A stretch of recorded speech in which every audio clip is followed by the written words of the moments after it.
Assalomu alaykum azizlar.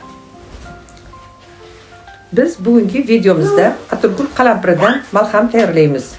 Kerakli mahsulotlar: quritilgan atirgul qalampiri, oddiy qalampir ham bo'ladi. Etil spirti yoki aroq, shisha idish, qopqoqli qora rangda bo'lishi kerak.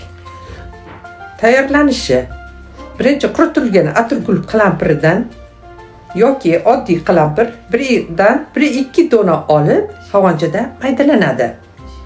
Undan 1 choy qoshiq olib idishga solinadi. Ustidan 50 gram spirt yoki aroq quyiladi.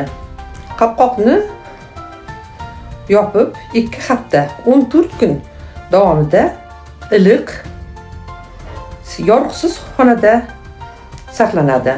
Har kuni bir marta 2-3 minut davomida silkitib turiladi. Eslatma: faqat tashqaridan tanadagi og'riqli joylarga, bel, tizza,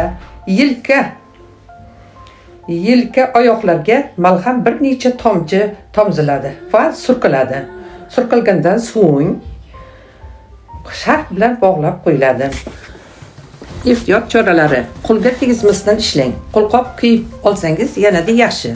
Bordi terini qattiq qizdirsa, ishlatish to'xtatiladi.